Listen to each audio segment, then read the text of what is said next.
Alors nous sommes dans la partie gauche du texte de votre référence numéro 2 et à peu près 13 lignes à partir du début. Dans l'endroit qui est un petit peu en renfoncement, il y a marqué Umehechan. Vous l'avez? Umehechan nov'im kol hakshayim vehamashberim halalu. À gauche, complètement à gauche. Voilà, la dernière colonne à gauche, à peu près 12-13 lignes. Umehechan nov'im kol hakshayim vehamashberim halalu. La question qui se pose, c'est d'où viennent toutes ces difficultés? Je vous rappelle, pour ceux qui n'étaient pas là, que nous parlons des difficultés, du changement d'étape, du changement de grandeur d'âme que l'individu Israël, lorsqu'il arrive en Eretz Israël, doit changer complètement sa vision des choses pour arriver à vivre au niveau de son peuple et plus seulement au niveau de son individualité. Donc il y a un switch à accepter, à admettre et à vivre. Mais il y a une grande difficulté, on peut le comprendre. Jusqu'à maintenant, nous vivions comme des individus, et à partir de maintenant, la Neshama qui nous est donnée, au moment où nous rentrons en Eretz Israël, c'est une Neshama d'un peuple tout entier, de la nation d'Israël. Donc imaginez-vous le changement radical entre l'individualité et la grande Neshama du peuple tout entier qui nous rentre dedans la première nuit où nous arrivons en Eretz Israël. On change de Neshama. Donc c'est ce qu'on avait étudié dans les cours précédents, c'est qu'il y a un changement de Neshama et donc il y a une difficulté. Malgré tout, le Rav pose la question, mais donc d'où viennent toutes ces difficultés? De la même manière que ces difficultés vont se retrouver chez l'individu, ces mêmes difficultés vont se retrouver dans la communauté d'Israël. En Eretz Israël. Migdulata ou mikdushata shel haaretz. Et d'où vient cette difficulté? Regardez la réponse. De la grandeur et de la sainteté de la terre d'Israël. Autrement dit, à cause, j'allais dire grâce, à cause de la sainteté et de la grandeur de la terre d'Israël, qui est quelque chose d'inimaginable, eh bien, l'adaptation est difficile.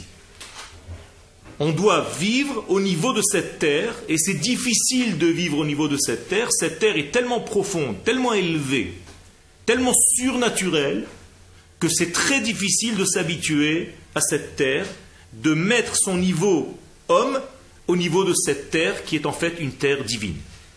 De là, je vous rappelle aussi la définition de Eretz HaKodesh, qui malheureusement est mal traduit.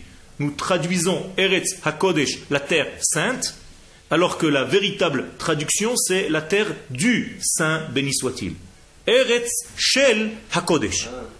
Et pas Eretz HaKedosha. En français, la terre sainte, c'est une terre qui a subi une sainteté.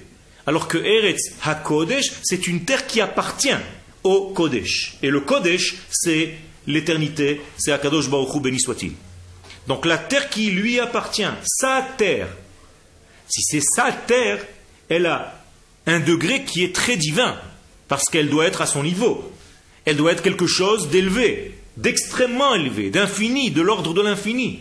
Alors comment moi, l'homme d'Israël, avec la grande âme que j'ai reçue, même si elle est très grande, comment je peux vivre à ce degré divin? Là aussi, nous sommes obligés de dire qu'à l'intérieur de nous, hommes d'Israël, nous avons cette capacité, nous avons été fabriqués avec cette matière nécessaire pour vivre sur cette terre. Donc il y a une correspondance entre la terre d'Israël, le divin et le peuple d'Israël qui vient sur cette terre. S'il n'y avait pas de correspondance, il y aurait eu rejet.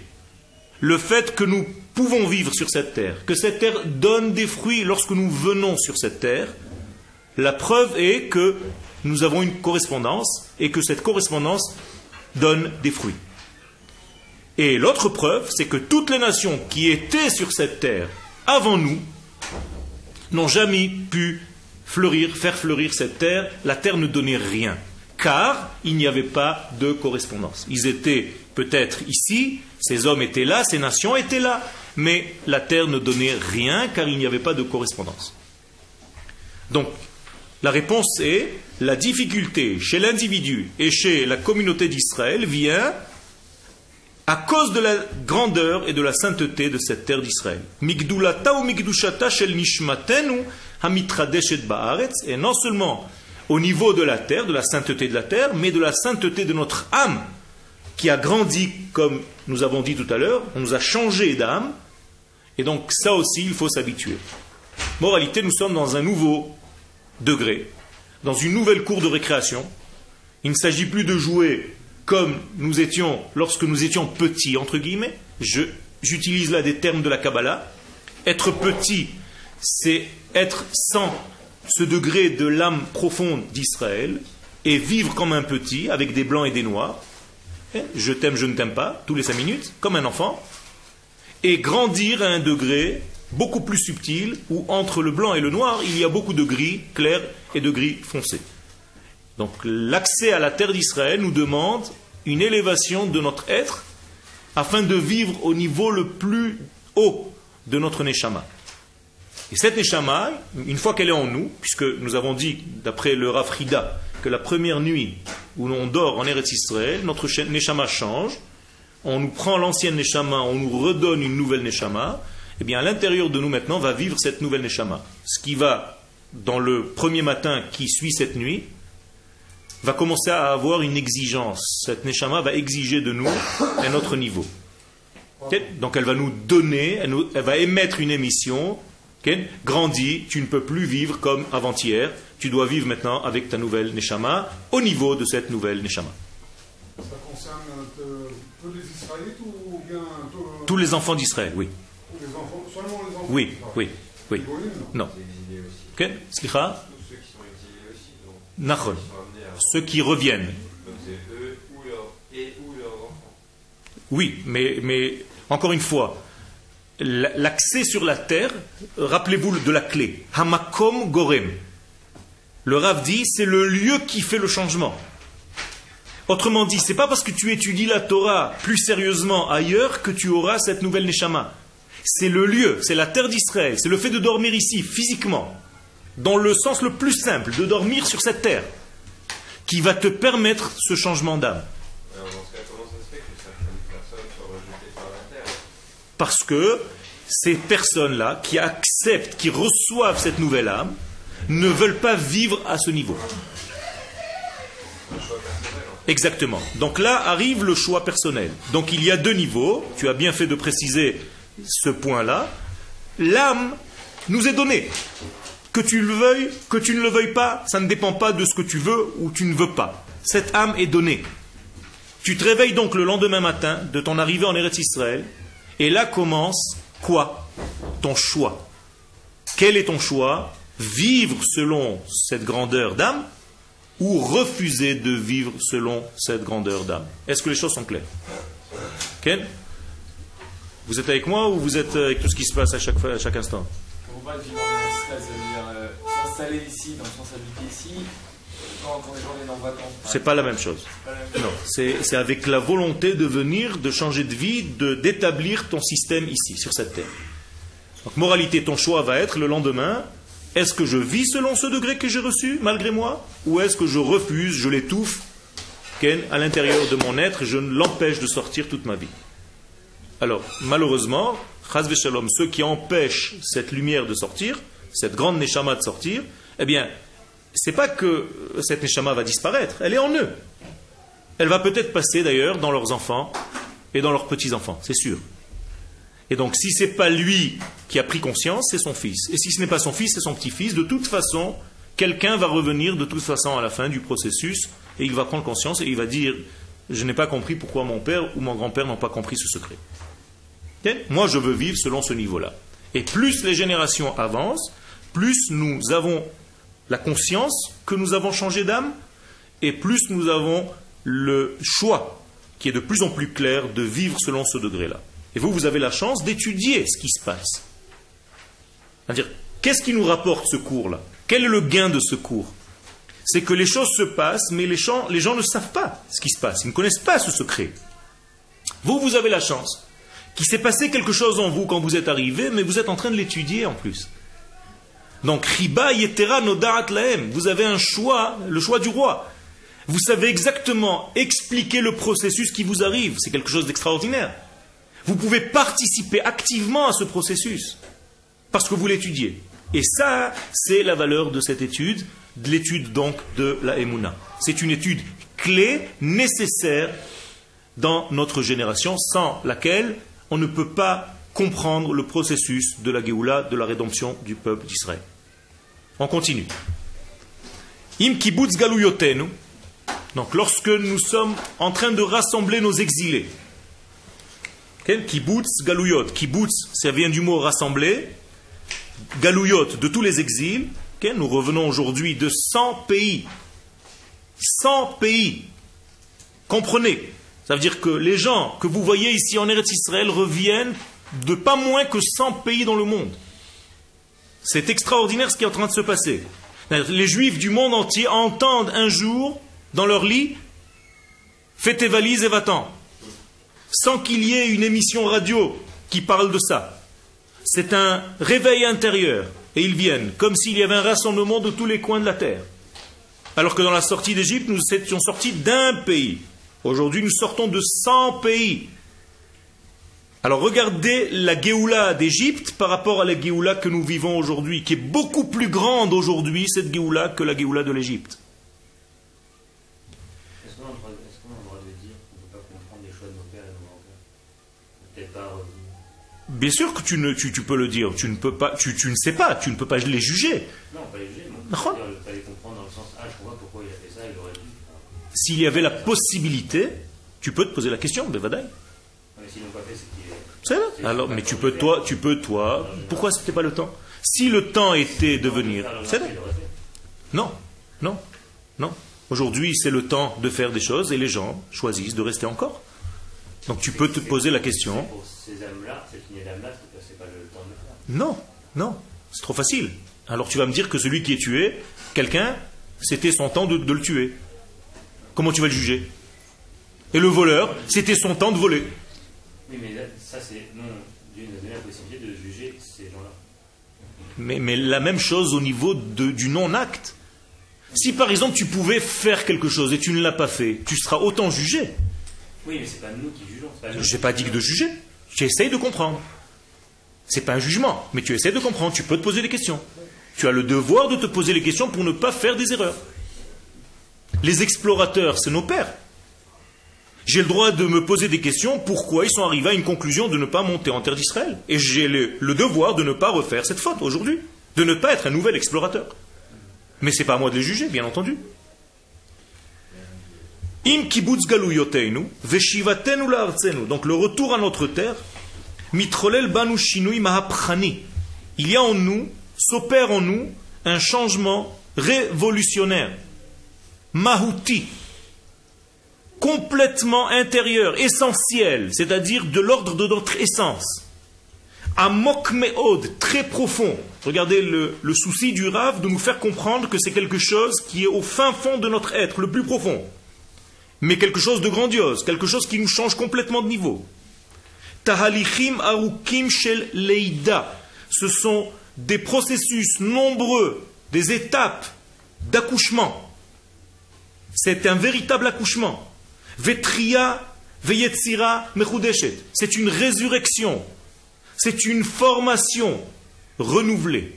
Tout est nouveau, comme si un nouveau bébé venait de naître. Nous sommes une nouvelle génération, comme un nouveau genre de graine. Une nouvelle graine. Nous ne sommes pas les mêmes juifs qu'il y a 100 ans. C'est une nouvelle graine, une nouvelle race d'Israël. Quelque chose de neuf. Mais il y a beaucoup de difficultés qui accompagnent ce processus. Et il y a des... Comment on dit en français? Tofaot levai. Quand on prend un médicament, nous avons des effets secondaires. Voilà le mot. Il y a beaucoup d'effets secondaires qui vont toucher et l'âme individuelle et au niveau du collectif et au niveau de la société tout entière. C'est-à-dire il y a un chamboulement Ça va se faire avec difficulté. Ce n'est pas facile. Ovrim alenu, tout ça, ça va nous passer dessus. Ça va en fait nous perturber dans beaucoup de domaines de notre vie. Ad, jusqu'à quand alors? Les histaglutenu. Les histagel. Qu'est-ce que c'est les histagel en hébreu? Les hiot mesugal. Jusqu'à ce que nous soyons aptes, capables, propices, au niveau. El hapnim. Donc on doit s'adapter à notre nouveau visage. Imaginez-vous qu'on nous a changé en fait. On était endormi, on nous a fait une opération, on se réveille, on se regarde dans le miroir et il nous faut combien de temps pour nous reconnaître, pour nous accepter avec notre nouveau visage, notre nouvelle neshama, notre nouveau cœur, quelque chose de nouveau. Et tu peux te regarder dans le miroir et te faire peur, te dire mais je suis pas moi, c'est pas moi. Et on te dit non, ça c'est le vrai toi. Jusqu'à maintenant, tu étais déguisé. Maintenant, tu es devenu le vrai toi. On t'a enlevé le masque. Mais il va te falloir un petit peu de temps pour t'adapter. Ça va te traumatiser au début. Tu vas avoir peur de toi-même.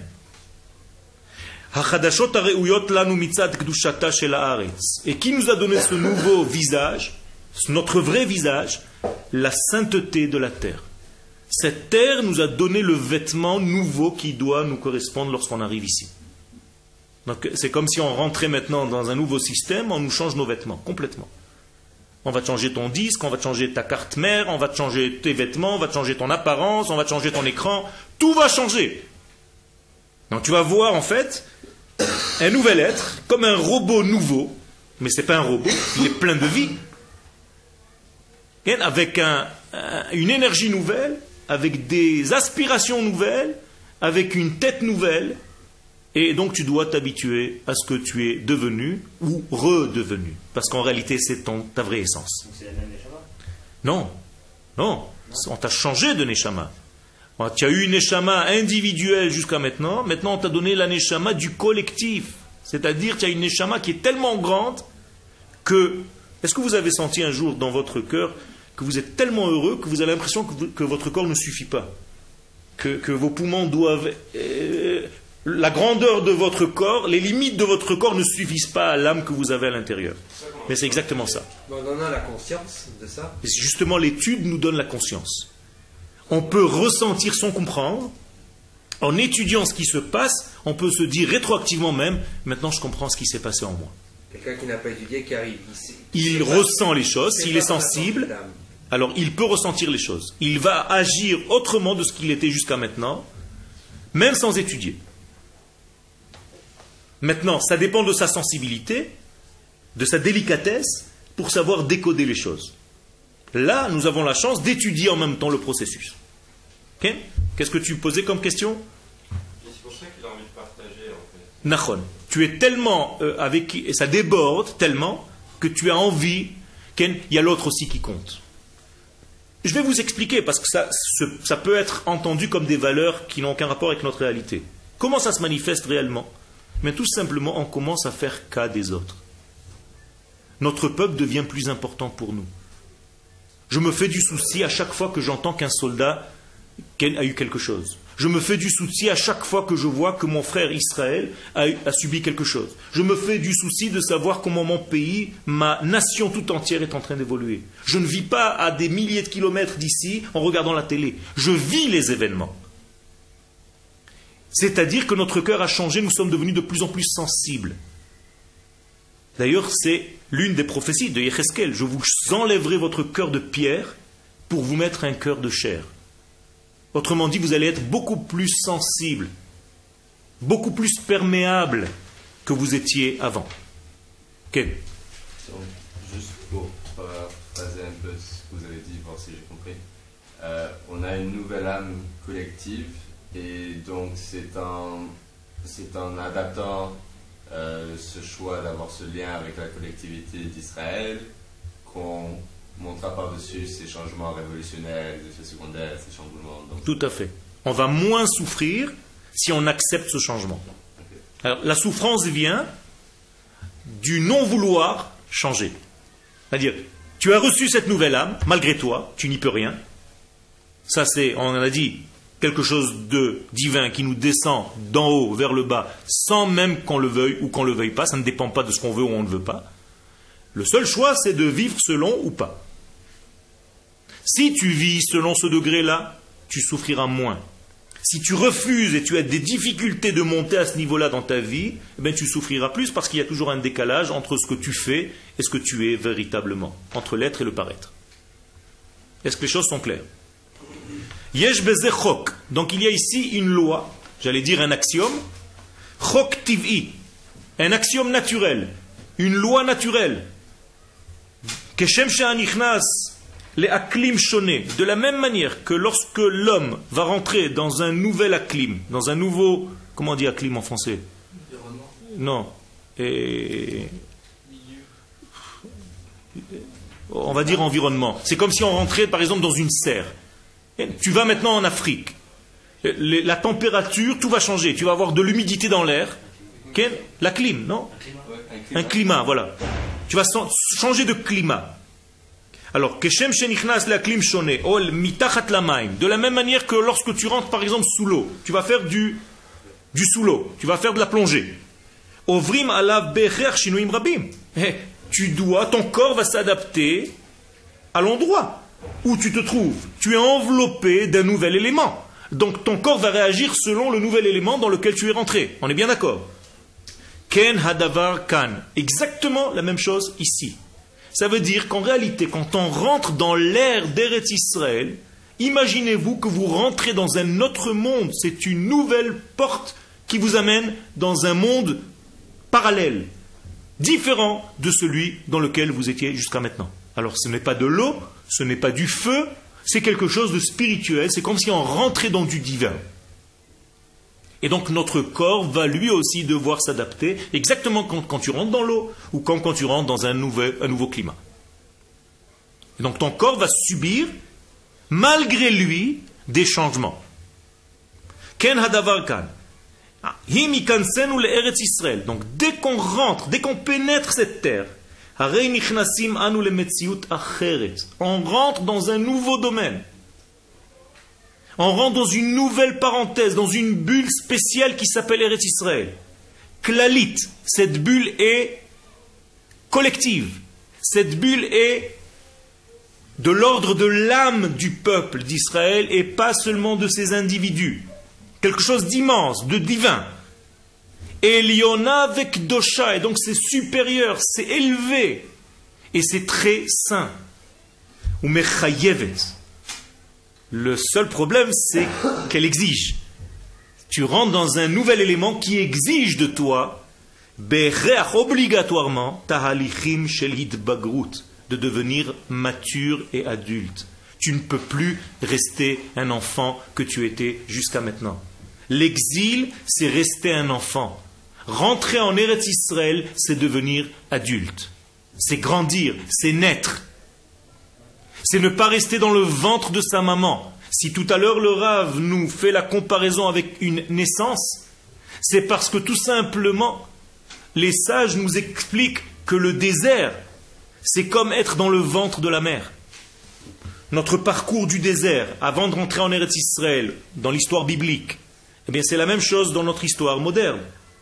Être dans l'exil, c'est encore être dans le désert et passer d'une étape à une autre dans le désert. Quitter Paris pour aller à Nice, quitter Nice pour aller au Canada, quitter le Canada pour aller à Montréal, et dans le Canada, et après à New York. Et tout ça, c'est rester dans le ventre de sa mère et changer de place à l'intérieur du ventre. Mais tu n'es pas encore né. Quand tu viens en Eretz Israël, c'est la première fois où tu nais, où tu sors du ventre. D'une part, rester dans le ventre, c'est très rassurant. On te nourrit de la maman céleste. Tu as un cordon qui te nourrit, tu n'as même pas besoin de faire beaucoup d'efforts. C'est beaucoup plus facile de vivre à l'extérieur. Mais tu es dans le ventre de la mère, tu n'es pas encore né. Dès que tu nais, il y a un découpage. On te coupe le cordon ombilical. On te dit maintenant respire de par toi-même. Et tu as un moment de panique. Tu as l'impression que tu vas mourir. Et tu commences à pleurer. On te jette dans un nouveau monde et à partir de maintenant tu vas te débrouiller. Ça va être difficile. Il va y avoir des gens autour de toi. Il va falloir que tu te battes pour trouver ta place dans la famille, dans la société, dans le monde, dans le travail, dans l'étude, dans tout. tout devient, avec une responsabilité, tu deviens mature. Alors c'est beaucoup plus dur, mais c'est la première fois où tu es véritablement un homme. C'est pour ça qu'on ne compte pas les jours du bébé, si ce n'est qu'à partir du moment où il est né. On ne dit pas aujourd'hui cet enfant a 9 mois et un jour. Non, les 9 mois qu'il était dans le ventre ne sont pas comptés. On est d'accord. C'est comme si toute notre vie en exil ne comptait pas. Notre naissance, c'est quand on est arrivé sur cette terre. Quel? Est-ce que, en sachant qu'on change d'âme quand on vient en Eretz Israël, Quel? est-ce que c'est compté comme une tchouva? Est-ce que ça répare nos fautes? Tout à fait. Tu n'étais pas dans les cours d'avant. Et dans les cours d'avant, nous avons dit clairement que nous disent les Chachamim dans la Kabbalah, notamment le Chida, dans Chesed le Avraham, que lorsque tu viens de Chutz Laaretz, ici, tu es considéré comme une nouvelle âme, à tel point que tes fautes passées sont complètement réparées, car tu es quelqu'un d'autre. Donc on peut estimer qu'elle est faite la tchouva. Donc c'est une teshuva, tout à fait. Retourner en Eretz Israël, c'est la plus grande des teshuvas, c'est la base même de la teshuva. On n'a pas besoin de faire tchouva d'elle-même. Ça c'est une teshuva collective. Maintenant ta teshuva individuelle doit monter à ce niveau-là. C'est-à-dire que quand tu viens ici, malgré toi tu as fait teshuva, car tu fais partie maintenant de ton peuple. Maintenant, au niveau individuel, tu dois commencer à prendre conscience et vivre selon ce niveau-là. Ça, c'est ta teshuva individuelle dans ce degré-là. Mais tu as fait teshuva. D'ailleurs, quel est le verset qui parle de la teshuva? Le retour en Eretz Israël. Pas par hasard.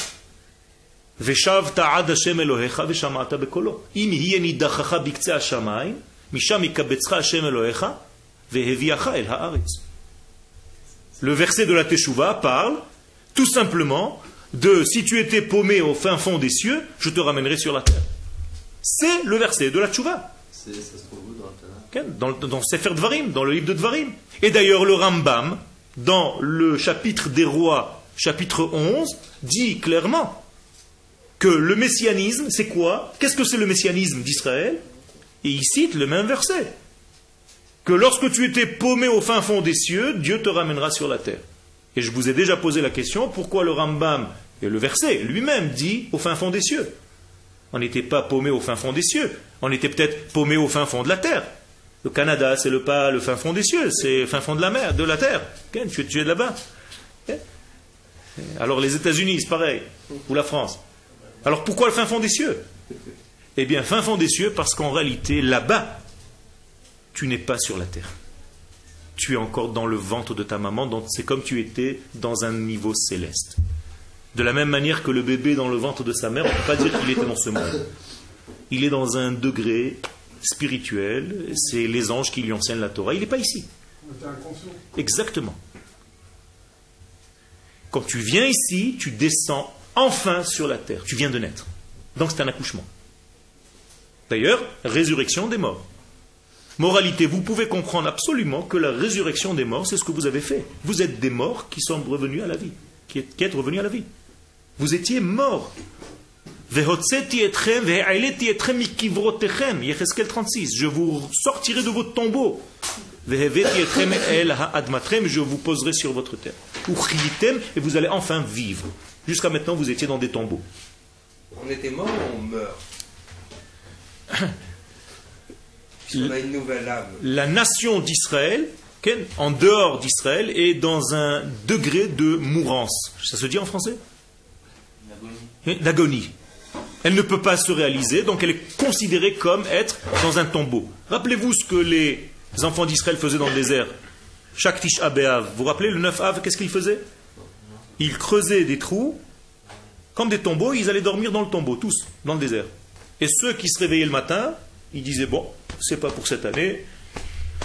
Ils enlèvent un petit peu le sable et ils continuent à marcher. Et ceux qui ne se réveillaient pas, qu'est-ce qu'on faisait? On les couvrait, c'est tout. Ça veut dire que le désert est considéré comme un tombeau et chaque jour on te donne peut-être encore une possibilité de continuer un petit peu. Mais jusqu'à quand? Jusqu'à quand tu vas rester dans un état de léthargie, de mort, de sommeil? Le sommeil est considéré comme une mort, 1/60 de la mort. Parce que c'était Moshe qui leur avait dit de faire ça? C'était l'akha. Tout le monde devait faire ça. Oui. Si on compare au désert, il y avait une date pour tout le monde la même. Une date de sortie désert. butoir, du La sortie. sortie désert, c'est la même pour tout le monde. La date pour sortir, c'est-à-dire pour rentrer en Eretz Israël. Ouais, il n'y a pas que sont sortis avant. Si. Il y a des gens qui sont sortis avant, que ça n'a pas marché, bien sûr. Ah, ça n'a pas marché. Non, ça n'a pas marché. Ça a marché que quand ils sont sortis. Nachon.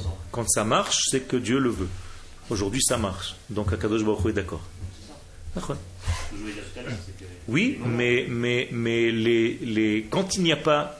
Si tu me parles d'il y a 300 ans, où il n'y a pas de royauté d'Israël, de domination Israël, de gouvernement Israël, je te dis d'accord. Ce que je te dis, c'est à partir du moment où il y a un gouvernement, que la terre est redevenue à nous, que nous sommes indépendants sur notre terre, là, il n'y a plus aucune excuse. C'est-à-dire, les excuses sont peut-être avant, on est d'accord. Mais il n'y a pas qui sont restés dans le désert. Pardon ? Est-ce qu'il y en a qui sont restés dans le désert? Bien sûr. Toute la génération est restée dans le désert. Il n'y a personne qui est sorti d'Égypte qui est rentré en Israël. C'est d'autres. Non, au moment de la sortie, est-ce qu'il y en a qui ne sont pas sortis du désert, qui sont restés? Mais c'est ce que je suis en train de te dire. Après 40 ans, il n'y a pas un de ceux qui est sorti d'Égypte qui est rentré en Eretz Israël. Encore vivants, ils étaient là. Ils sont tous morts. C'est une autre génération qui est rentrée. Et ceux qui n'ont pas quitté Eretz Israël depuis la destruction du temple, depuis l'exil, comment ils sont considérés? Ceux qui avaient plus de 20 ans, je crois. Nachon, ceux qui étaient moins de 20 ans. Nachon, donc en réalité, si tu fais le calcul, la plupart des gens ne sont pas rentrés. La Gemara dit qu'il y a seulement un ou deux qui sont rentrés en Eretz Israël, de tous ceux qui sont sortis d'Égypte. Yoshua et Kalev. Ok? Alors, ceux qui ne sont jamais sortis d'Eretz Israël, le Chida fait référence à ce que vous êtes en train de poser comme question, et il dit que c'est la plus grande des valeurs. C'est celui qui naît en Eretz Israël, qui vit en Eretz Israël, qui n'est jamais sorti en Eretz Israël, même pas pour aller se balader, ni pour travailler, ni pour trouver une femme, et qui est mort en Eretz Israël. Il y a un srout aussi pour celui qui vient. Bien vu, mais ce n'est pas le même srout que celui qui est né. D'accord? Celui qui est né, c'est le plus haut niveau. Celui qui est venu durant sa vie, c'est un niveau. Celui qui est venu durant sa mort, on l'a amené pour l'enterrer ici, c'est encore un niveau. Et on s'éloigne des niveaux. D'accord? Avant la création de l'État, puisque oui. Vous avez ramené à la notion d'État d'Israël. Tout à fait, pas seulement de la terre. Mais avant la création de l'État, ceux qui n'avaient jamais quitté Eretz Israël, avant la création... Ils ont un mérite extraordinaire d'avoir pu d'abord vivre, c'est pas évident, sur cette terre, et d'avoir vu, ou leurs enfants, ou leurs petits-enfants, la résurrection du peuple qui revient sur sa terre. C'était quelques familles individuelles qui étaient là, et qui ont pu passer entre les gouttes. Mais ce n'est pas encore une domination du peuple. Et ils ont reçu une nouvelle âme le jour de la création de l'État d'Israël. Tout à fait. S'ils faisaient leur Tout à fait. Ils sont montés en même temps que les autres à un nouveau niveau. Okay? Il voulait poser une question. C'est pas juste pour ceux qui n'ont pas eu le choix. Je veux dire, si les parents retournent en France ouvre ta bouche, je t'entends pas. Je dis, c'est pas juste pour certains. Je veux dire, si certains sont nés en Israël et que leurs parents sont partis avec eux route la arrête, ils n'ont pas eu le choix. Ça, ce sont des contes d'Akadosh Baruch Hu. Mais sache que c'est juste.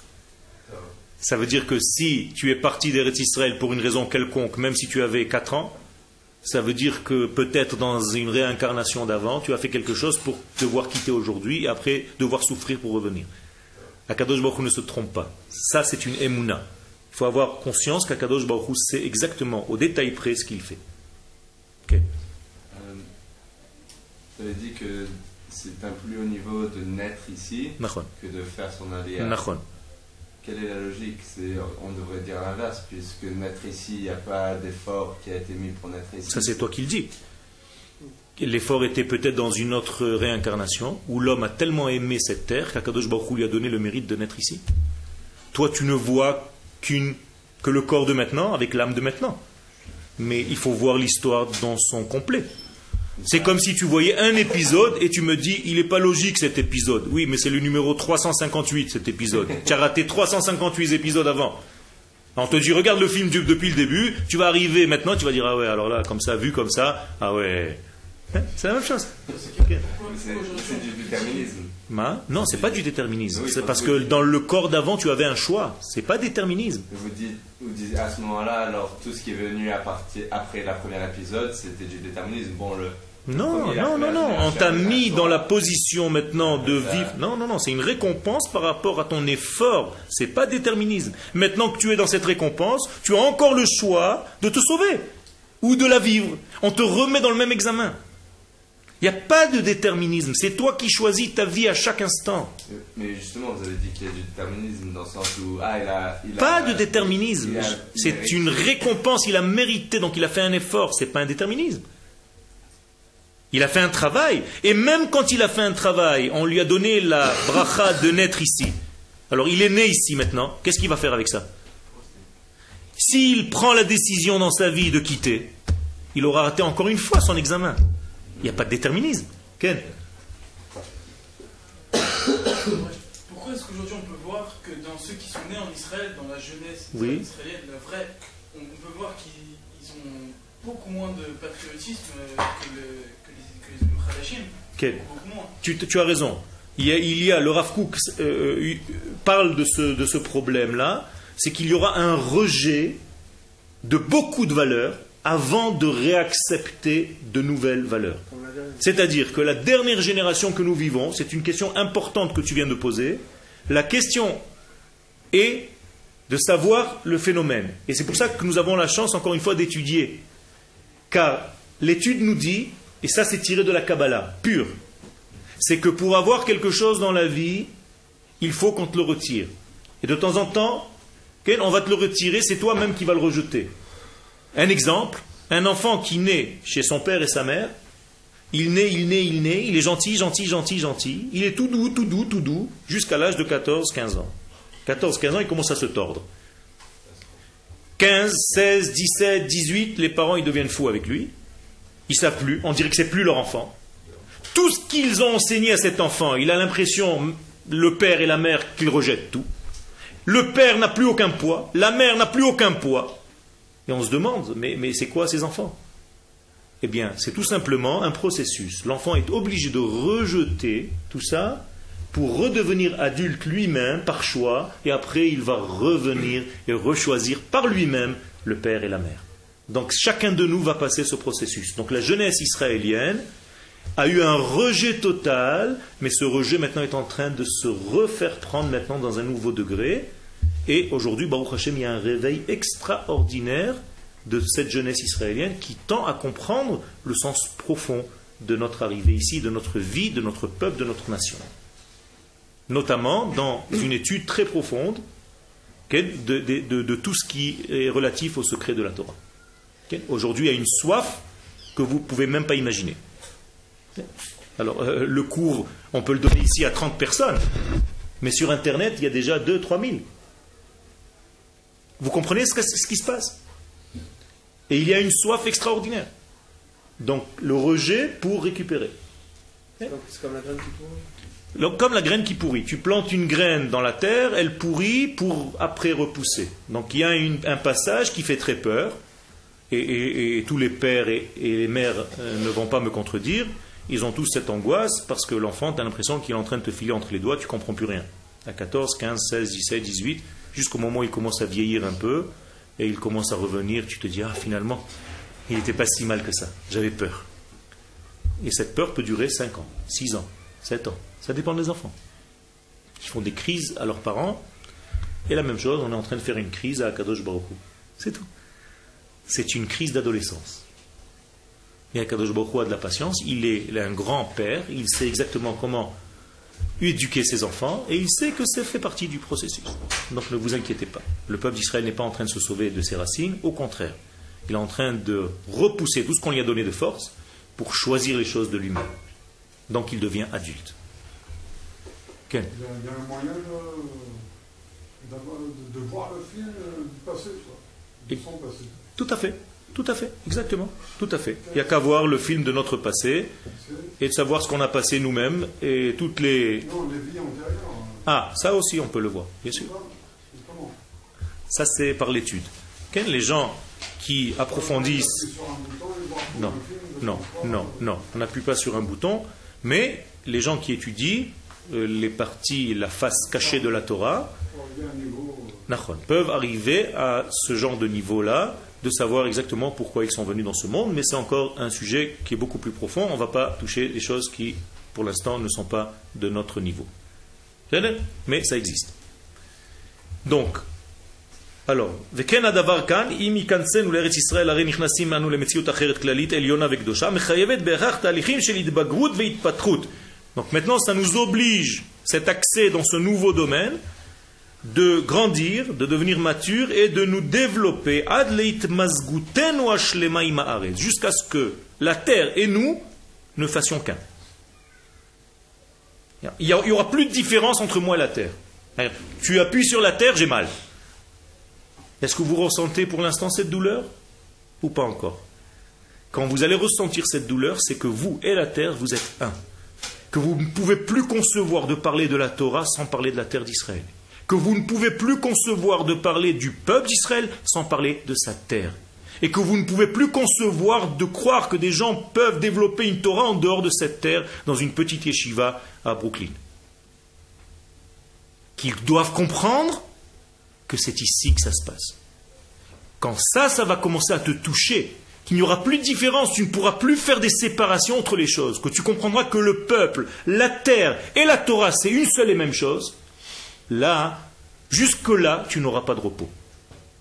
C'est là la souffrance. Im nishmatenu achadasha, et tout cela par notre nouvelle âme.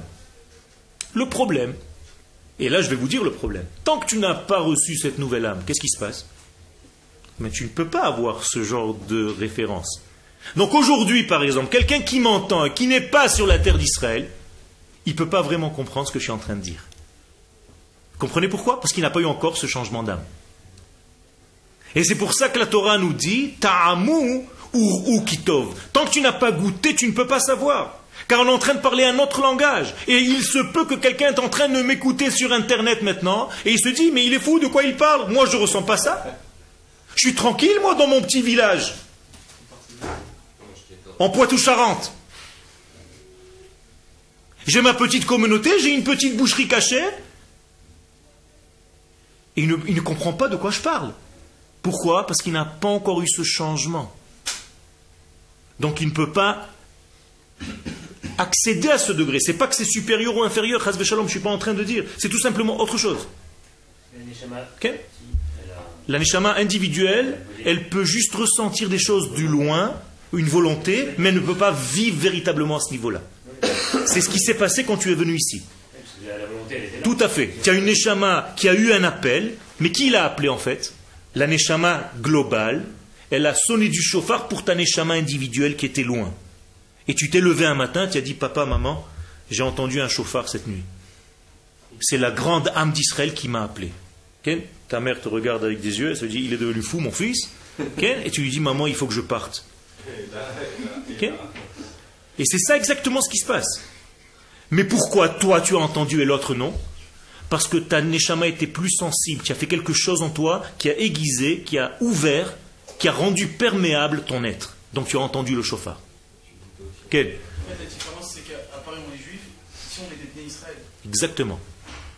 Là-bas, on est une religion, ici, nous sommes un peuple. C'est-à-dire, on n'est pas venu sur cette terre pour servir le Shulchan Aruch. On est venu ici pour servir à Kadosh Baruch Hu. On n'est pas ici comme des robots à faire des mitzvot. On est ici parce que nous devons vivre au niveau de notre peuple et en même temps pratiquer les mitzvot, mais pas les mitzvot, les mitzvot du peuple. Et on comprend les mitzvot avec un autre œil, un autre degré.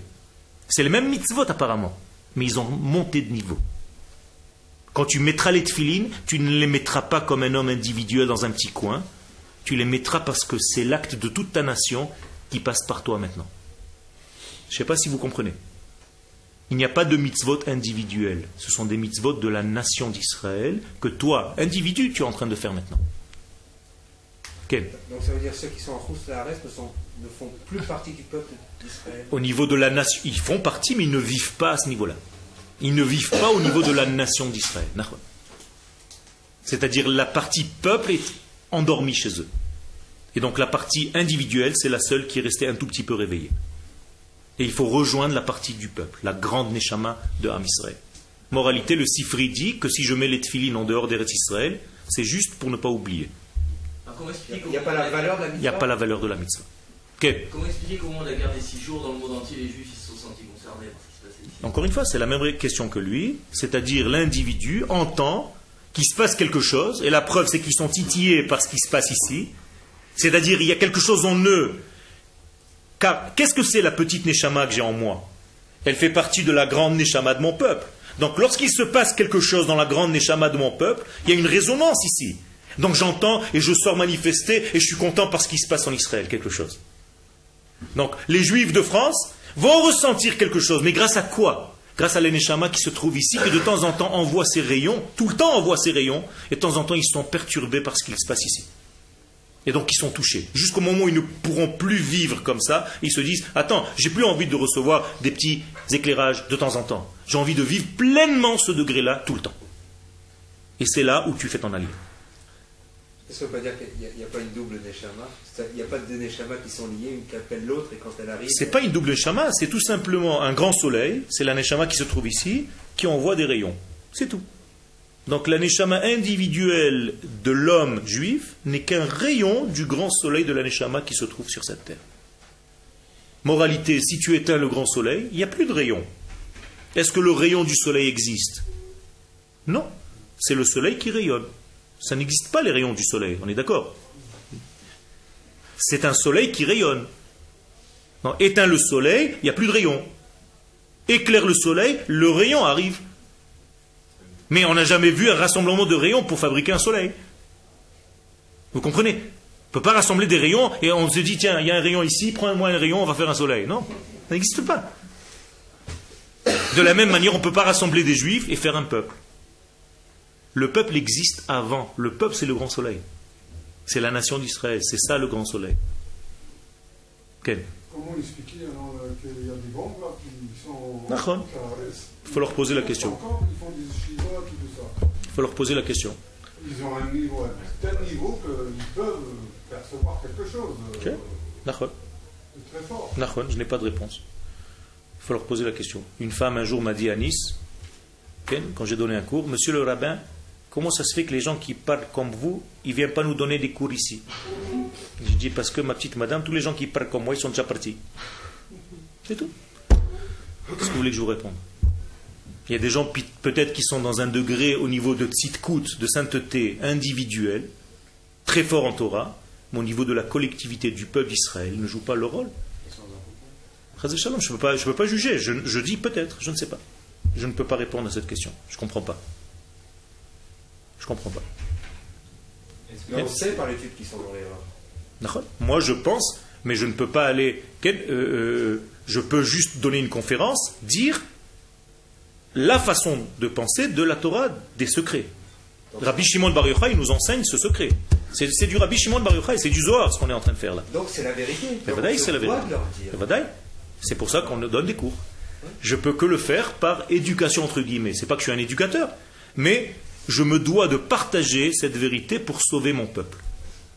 Ok. Est-ce qu'une personne peut se dire, à partir du moment où je pars par exemple de France à l'heure actuelle, donc je tiens une petite communauté, peut-être que communauté va lâcher, à ce moment-là il y a un grand risque. Okay. C'est pour ça, tu es d'accord, je suis d'accord avec toi, c'est pour ça qu'il faut, en donnant des cours à cette communauté là-bas, donner une direction à ta Torah. Le problème, c'est que les cours qui sont donnés là-bas n'ont pas de direction de la terre. Quand on ouvre une paracha, on va lire un passage de la paracha sans aucun rapport avec le peuple ni la terre. Tu vas prendre la mitzvah en tant que telle, tu vas la développer. Dans cette paracha, on va prendre les tzitzit et les tefillin. On ne va pas te dire que la mitzvah de tzitzit et tefillin, ça a un rapport avec le peuple, non. Tu vas te lever le matin, tu vas mettre ton tzitzit, tu vas mettre tes tefillin, tu vas faire une grande mitzvah et tu auras chelek leolam haba. Voilà, tu es content, tu as fait ton truc. Et dans l'histoire des explorateurs, tu vas pas te dire aujourd'hui on est dans le même film. Non. J'étais à Marseille, moi, pendant la paracha des explorateurs pour faire un séminaire. J'ai entendu un discours là-bas, dans une synagogue, un Shabbat. Les explorateurs, ils ont fait ça, donc ils ont fait ça, ils ont fait ça, ils ont fait ça. En fait, le type, il parlait de lui-même peut-être. Mais il ne savait pas. Il n'y a pas de rapport.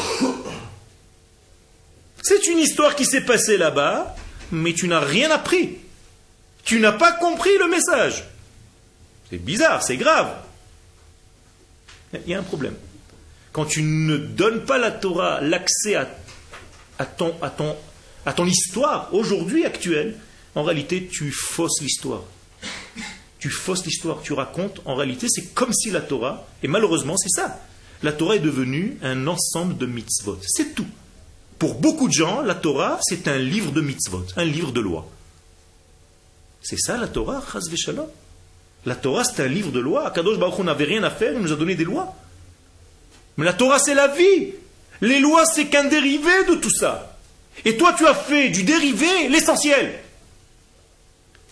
Ça veut dire, quel est l'essentiel dans la Torah? Les mitzvot. Mais pas du tout.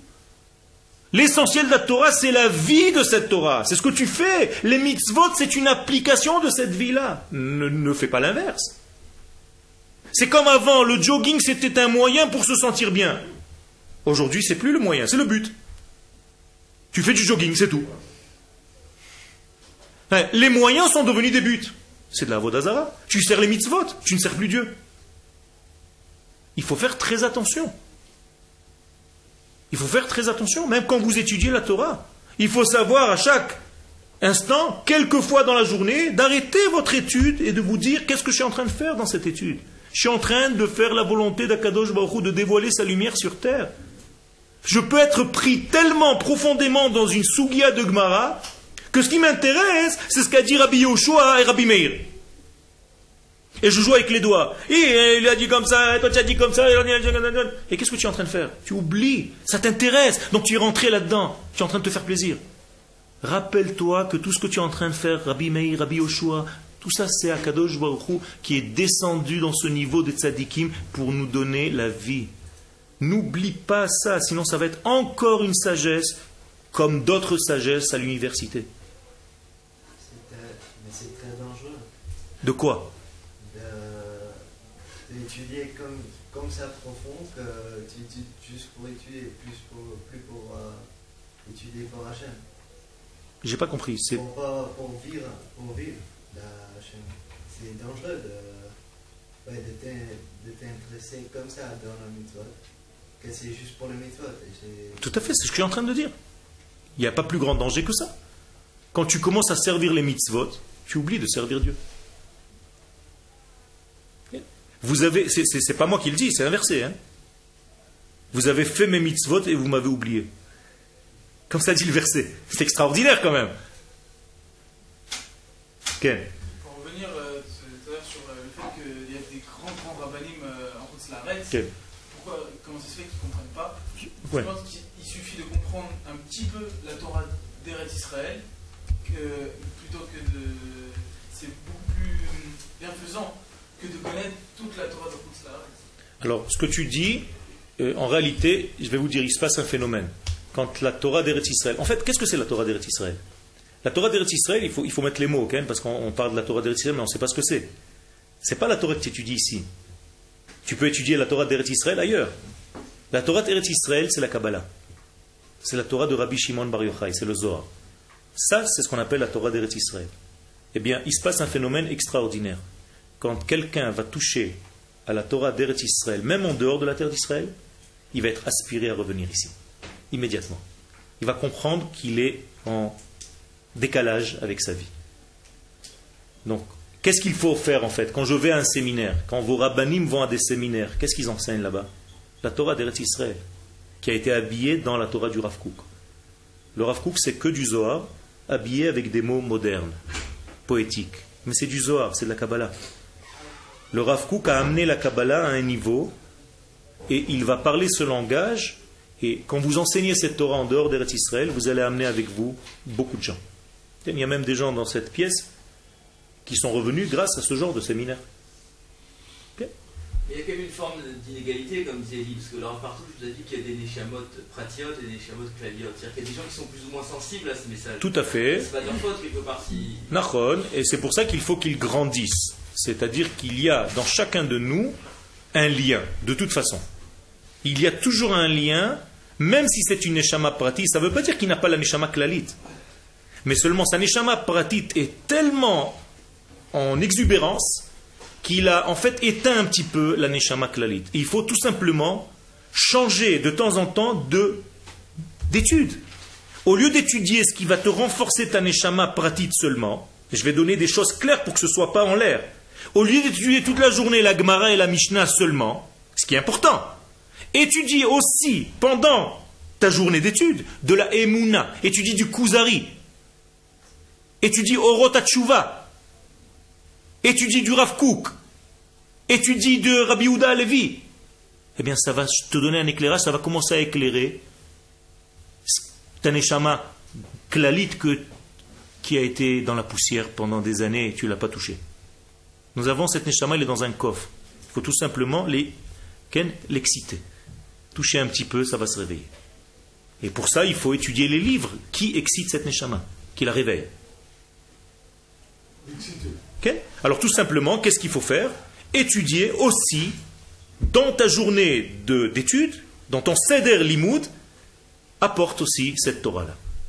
Et je te garantis que si tu fais ça, tu vas réveiller cet autre aspect de ta Torah hilchatit seulement. Ta Torah est devenue une halacha, tu vas lui donner aussi le côté emuna.